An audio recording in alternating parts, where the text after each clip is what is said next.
Back in the 1960s, a comedian, he had a variety show, his name was Red Skelton. He did a breakdown of the Pledge of Allegiance to the flag, and it was a very touching, heartfelt analysis of what each and every word meant in the Pledge of Allegiance. If you have never heard that, I suggest that you do listen to it. It's on YouTube. It'll touch your soul. Today I'm going to break down a question that was asked on our Facebook group in the same manner. And I want you guys to pay attention to not necessarily the content of the question, but understanding how you should respond, especially in our Facebook group, to a question.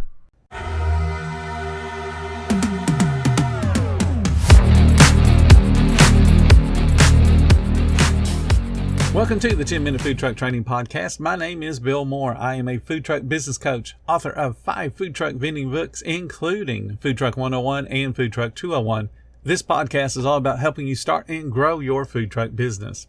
Thank you so much for listening to the 10-Minute Food Truck Training Podcast. If you're finding all the information helpful to your food truck business, please become a monthly supporter of the podcast. Just hit the support button or follow the link in the description. Every little bit does help keep us going. Join our Facebook group. It's called Food Truck Training. We have a whole bunch of awesome members at all different levels, from brand new beginners to decades-old veterans. They've all got your back when it comes to helping you with your food truck. And again, thank you for listening. Come back tomorrow, because you know I got plenty more to say when it comes to helping you and your food truck business grow.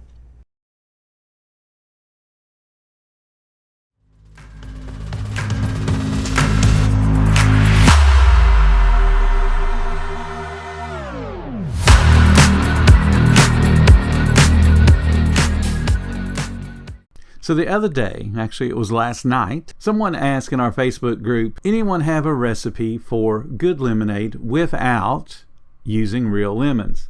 Now this particular question had a bunch of different people answer it the way it was written, but sadly it had about 7 or 8 different people that answered it not by what the parameters are of the question. They took the arrogant stance of, no, you should only use real lemons. They took the childish stance of, ew, yuck. And of course we deleted all those because they were off topic, because the question was specific, without using real lemons. So as soon as you mention using real lemons, you are no longer on topic. And that's important to me. I don't like wasting time. What that also does is it makes searching within Facebook that already has very poor search abilities, it makes it very confusing. Because now someone that's looking specifically for how do you do a recipe for lemonade without lemons, and they search that, they're going to pull this up and it's going to have comments that are talking about, oh, you got to use real lemons. So they become confused. So that's why it's important to me we stay on topic, so we don't have a mismatch of questions and answers and off-topic conversations within a post that makes the search engine more useless than it already is. So let's talk about this, breaking it down in that manner that Red Skelton did so effectively going on 60 years ago. Anyone. This word means each and every one of us in the group. It's an open invitation. It's a call to all the creative minds out there. It signifies no matter who you are, your ideas and contributions are valued when it comes to answering this question. In a world of recipes, it means that everyone can innovate, everyone can share, and everyone can enjoy the end result. Have. This isn't about possession. If you look up the word have, that's what it is. It's possessing something. In this case, it's about sharing knowledge. It's about community and helping each other.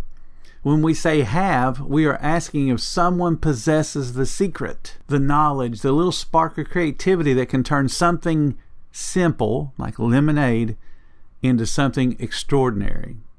A recipe. What is a recipe?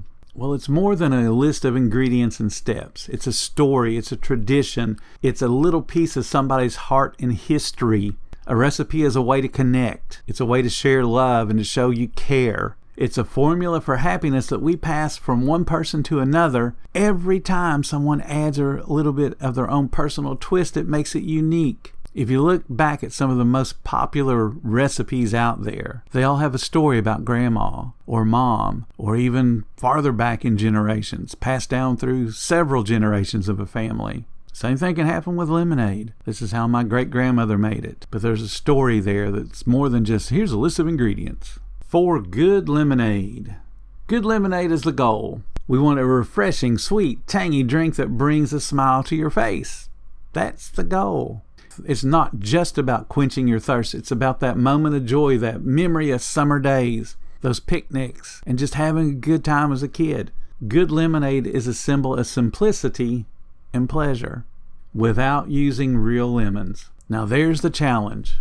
We all know that phrase that teaches us when life gives you lemons, you make lemonade. So you're taking something that's sour and perhaps not desirable and turning it into something that is desirable. In this challenge, we don't even have the lemons. So what are we going to do to create a drink that reminds us of lemonade but doesn't use real lemons? And there's lots of reasons why a vendor may not want to use real lemons. Not the least of which is there's a number of states that require, if you have produce on your truck that has to be processed, you have to also have a dedicated produce sink. So now you go from having the triple sink, the hand wash sink, to needing one more sink that is specific for produce and produce only. Many restaurants out there have a specific sink just for produce because they're washing tomatoes, they're washing lemons, they might be doing potatoes, like Wendy's, for example. So there's reasons why somebody may not want to use real lemons. It has nothing to do with being cheap. It has nothing to do with being easy. It has to do with, I don't want to add a sink and lose that space for a product that I'm only prepping for 15 minutes a day. And now you have a whole sink that sits idle. That's not a good use of assets. If you buy something, it needs to be used and used frequently. So without using real lemons. So now we got to think outside the box. How do we produce a lemonade without using a real lemon? Then if we do discover a lemon drink and people love it, we've got a new way to delight them without having to buy that produce sink and stick it in the middle of the food truck. So I'm going to answer the question. This is what we do. I'm going to share a couple little secrets that are going to amaze and shock you all. Wendy's, when I worked for Wendy's in the 80s and 90s, sold lemonade, and we sold a good amount of lemonade. I was shocked because I'm not a big lemonade fan, but we sold a lot of lemonade. Use Country Time. Take a powder. It's a big, big bag. So we just take the bag, open it up, add in the appropriate amount of water, put it in the drink mixer that refrigerates it and spins it all around so the powder doesn't separate back out. And we sold a bunch of it. Country Time lemonade. No one cared that it was Country Time lemonade. For a lot of people, Country Time reminds them of their childhood anyway. Restaurant that I owned here real recently, we did a kind of a pinkish lemonade. It had Country Time lemonade as a base. We put in flavors of strawberry and raspberry. And both of those were syrups from Monin. And we sold a crazy amount of that, more so than anything else, any other drink we had in the restaurant. And we had a soda fountain, we had canned drinks, we had bottled drinks, and people wanted that lemonade more so than anything else because it was unique. They couldn't get it anywhere else at the time. Made with Country Time lemonade. When we first opened our current food truck, we were doing fresh lemons. Nobody cared. Didn't make us sell not one drink more. And we use Monin flavors. We have a lot of different variety in our lemonades. So how we make our lemonade, and I'm going to share our recipe without using a real lemon. We use the real lemon juice, a lemon juice made from concentrate, so it has a little bit more of a sour taste. It's a little bit more pungent. It's more lemony than a real lemon would be. And we mix that in a drink in a 1-to-1 ratio. So 1 ounce of real lemon juice with 1 ounce of simple syrup. Simple syrup recipe is quite simple. That's why it's called simple syrup. You take equal parts of water and sugar. Heat it up till the sugar completely melts, and there you go, simple syrup. So 1-to-1 ratio of sugar to water. And then to make the lemon drink, 1-to-1 ratio. And then we use a 16-ounce cup. So 1 ounce of the lemon juice, 1 ounce of simple syrup, and then 6 to 7 ounces of water because the cup is going to have mostly ice in it. We use a pillow-shaped ice cube. And yes, that does make a difference because it will change the amount of water that goes into your drink. So if you use a different shape of ice, you might want to experiment with the ratio of water, but that makes a 16-ounce drink. Somebody orders a 32-ounce drink, it just gets doubled. Still going to be about 3/4 full of ice, 2 ounces of lemon juice, 2 ounces of simple syrup, fill it up with water, send it out the window. Good to go. Now we also have specialty lemonades, a lot of different ones. Our most popular one, or one of our most popular ones, is one we call Ocean Wave. It's a very blue, deep, rich blue. Looks like ocean if you're out in the islands and stuff. Real pretty color. Sell a bunch of those. It's made with blue raspberries. That is where it gets its blue color from, and it's made with coconut. Those are all Monin flavors. And I use just the syrups. So it's blue raspberry syrup and coconut syrup. And those replace the sugar. Otherwise you have a sickeningly sweet sweet drink. Somebody orders a 32 ounce, it's going to be 2 ounces of the real lemon. It's going to be 1 ounce of blue raspberry, 1 ounce of coconut. Put it into the cup, stir it up, add the water, stir that up, and you have a very vivid blue drink that is quite popular, made with not a single lemon that's held on the food truck. When it comes to answering questions in a Facebook group, and this is where a lot of people go down the rabbit hole of being completely off the topic, or they get into the bickering, answer the question the way it's written. If you personally don't like selling a lemon powder, you don't have to answer the question.